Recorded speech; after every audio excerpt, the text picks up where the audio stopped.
Good morning, everyone. This is Mr. Smith, and this is part two. We just did the lesson. If you haven't watched that yet, go back, watch the lesson, make sure you understand what a T1 and a T4 are, or make sure you understand what a T4 is. Then we're going to get into the practice today. So I have all of these links here. If you were looking at the Google Doc along with me, we ended right here and filled out this table. Now we're going to go on to the self-guided practice, 4.2, T4, and T1 tax forms. To get there, it's still under the lesson. You just hit here, or you can go to the practice here, and you can pull up the practice.pdf, and that will bring you right to the exact page you need. On your PDF, you'll have a link there. If you open up the link, they'll bring you to this tax form. What's nice about this tax form, I'm actually going to zoom in so that it's nice, big, and clear and easy to see, is we can actually edit it. So I could say Mr. First name is Mr., last name is Smith. Obviously, that's not what we're going to put in, but you can see that you can edit it as much as you want because this is an actual tax form. We aren't going to file it, but we are going to fill it out. And then I'm going to show you how to save it and send it back to me. Okay? Now, if I go back over here, I have the 4.2 practice. You can either follow along using this PDF or you can continue using the Google Doc. The choice is yours. It's entirely up to you. As long as it says self-guided practice up here, which it's a little bit less self-guided now. So, we're going to use the previous T4 and follow this link. So we go to this printout here, and now we're going to follow the steps on the form.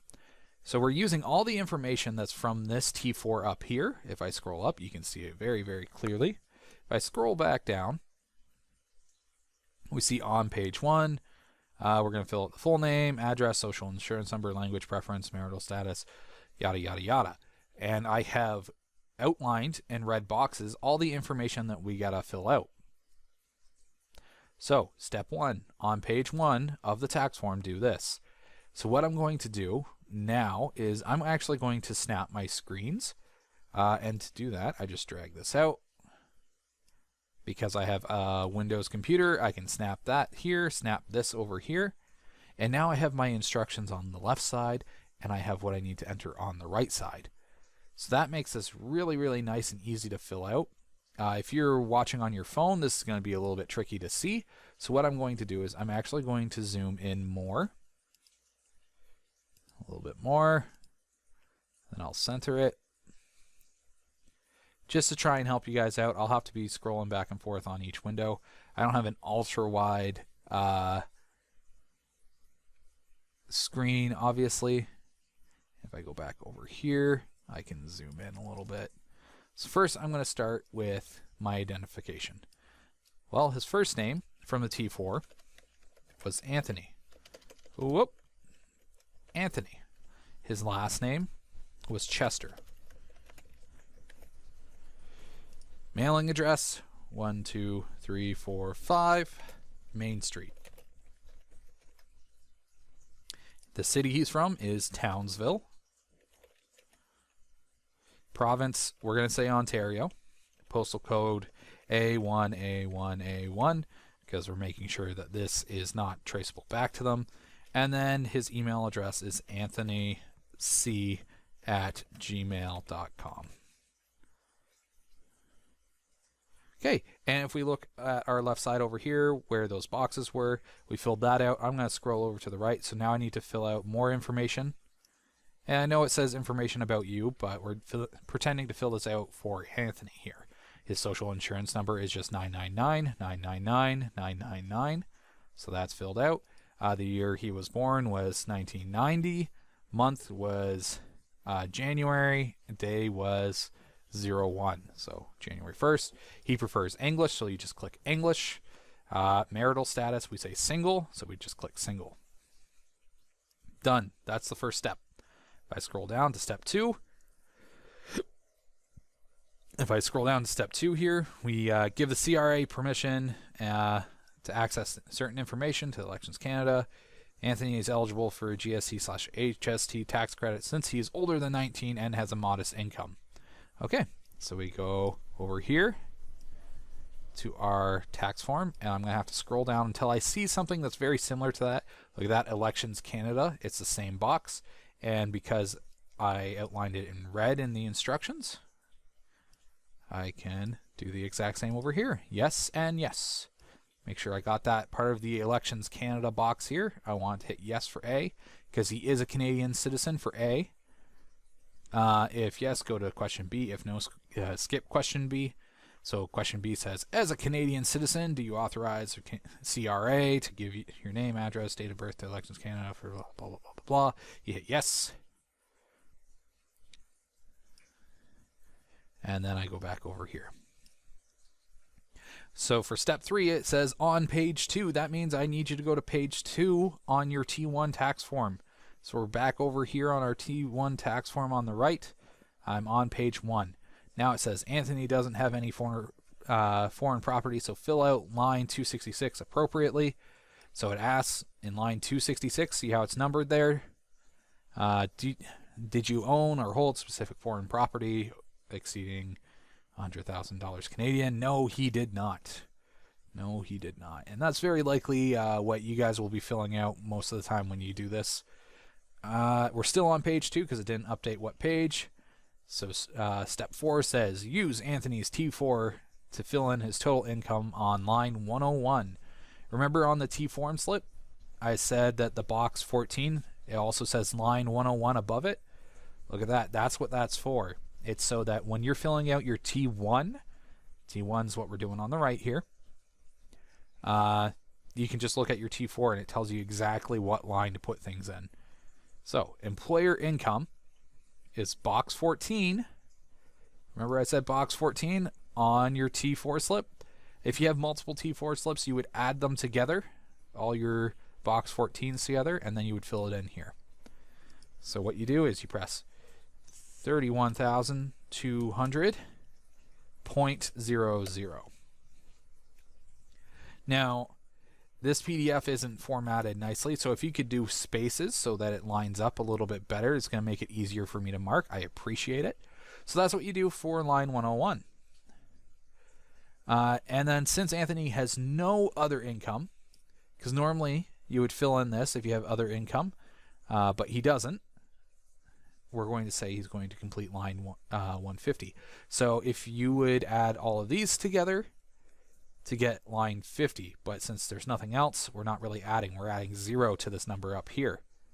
So that means that his total income in line 150 is 31,200.00. And again, just add a few spaces to make sure that 0 lines up nicely with that line. Makes it easier to mark for me. Okay, I'm going back to the left. I'm reading my instructions. On page 3, fill in line 150 with box 4 on T4. Then fill in line 207, box 20 on T4. So we're going to fill in line 150 on page 3. So if I go down to page 3, so it says enter your total income from line 150. What you would actually do instead of pulling it from the T4 is you'd pull it from up here, because if you added stuff, then you would have to change what it is. But luckily for us, it's still 31,200.00, and then add a few spaces. Make sure that decimal lines up, makes it easy to mark for me. Then we're going to fill in line 207, box 20 on your T4 slip. If I scroll up to find my T4, there's Anthony's T4, box 20, 1,650. So in line 207, 1,650.00. Put a few spaces in, and that's exactly where that goes, because that's box 20. And it even says on our T1, registered pension plan deduction, box 20 of all T4 slips. So all you have to do is go to your T4 slip, find box 20, that amount, and then you throw it in there. And this is if you work for one employer. If you work for two, then you'd have to add all the T4, all the box 20s from the T4 slips.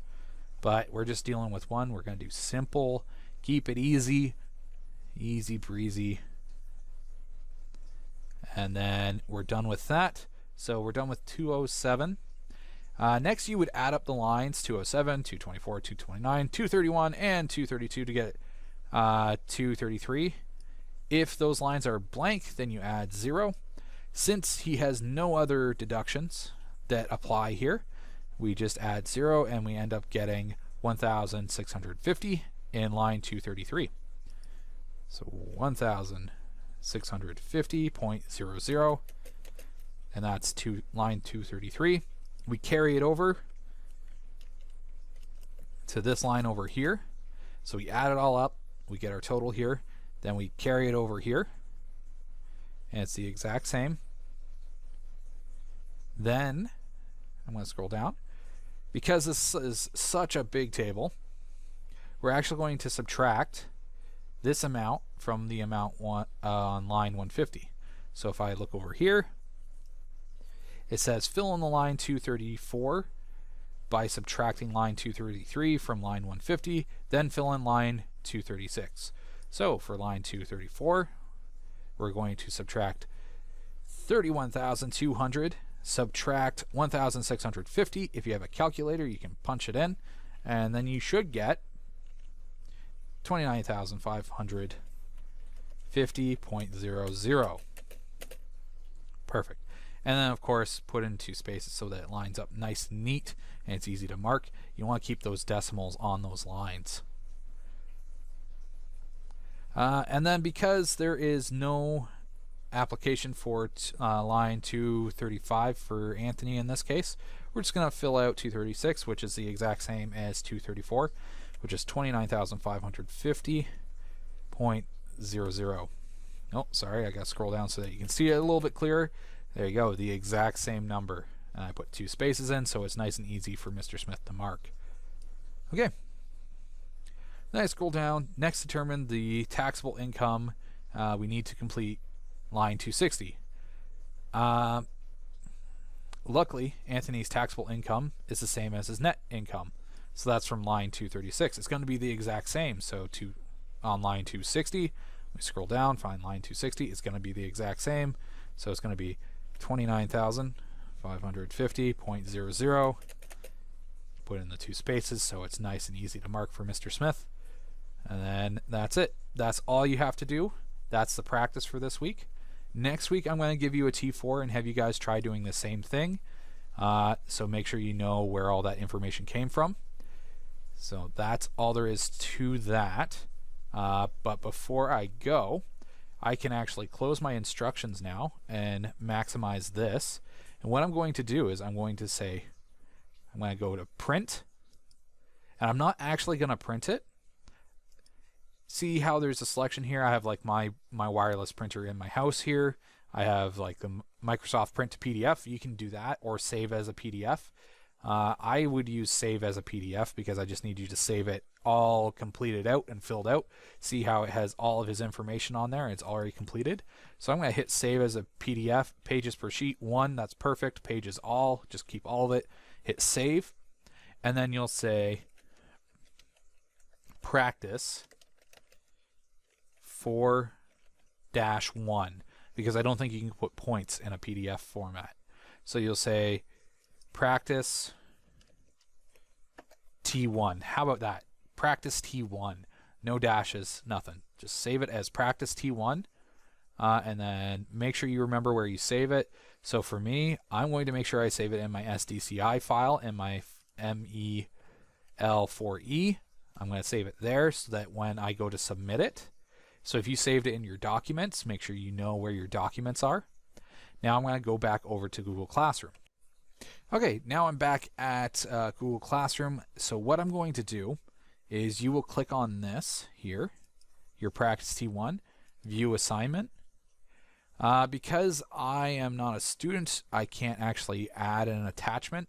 What you need to do is attach an assignment and then submit it to me. So attach your PDF. So what I would attach is I would attach this PDF here that you saw me complete earlier in the video. And then I would hit submit, and then that's all there is to it. That's your work for the week. If you can do that, great. Follow along with the video. Pause, replay as much as you need to make sure that you understand how to do this. Okay, if you have any questions, email me. If you need me to talk you through this, I can go on Google Meet and talk you through it. I'm hoping I don't get overloaded with that, but I'm hoping this works out well for you. All right, that should be enough to cover you guys, and best of luck.